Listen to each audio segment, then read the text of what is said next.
बीजगणितीय सर्वसमीका हम सिद्ध करने चलेंगे गणितीय मॉडल से।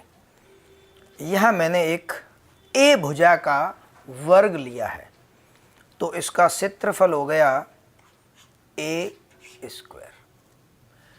यदि मैं इस वर्ग को कुछ भागों में विभाजित करूं इस तरह से, यानी यहाँ से हमने एक छोटा वर्ग और इसमें बना दिया जिसकी भुजा थी बी, और यहाँ से एक यह इस तरह से लाइन खींचकर इसके भाग कर दिए तीन, 1, 2 और 3 भाग कर दिए। पूरे वर्ग का क्षेत्रफल था ए स्क्वायर। उसमें से इस बी स्क्वायर को अगर माइनस कर लें तो पीछे जो ये भाग बचा है 1 + 2, इसका क्षेत्रफल कितना होगा? पूरे वर्ग का क्षेत्रफल ए स्क्वायर माइनस बी स्क्वायर। ये बी स्क्वायर जो था हमने इसमें से काट कर अलग कर लिया। तो हम ये देखना चाहेंगे कि यह a square minus B square, जो ये भाग बच गया है 1 + 2, यह कितना होता है?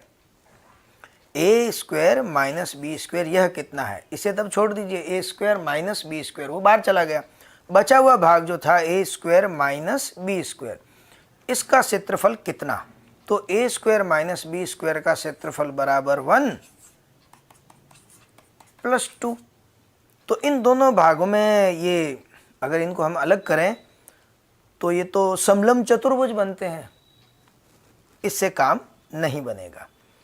भुजाओं के माप आपने देख लिए होंगे किस तरह से थे कि पूरा भाग माप ए था, यह माप बी था, तो यह a माइनस बी, यह a माइनस बी, इस तरह का माप बच गया था।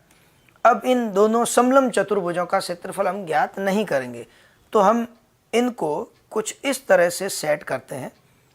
दोनों को आमने सामने किया और इनको आपस में जॉइंट कर दिया।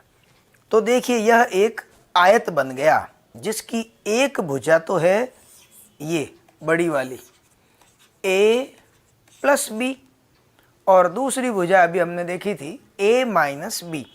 तो A square minus B square जो था वो इन दोनों भाग के योगफल के बराबर था।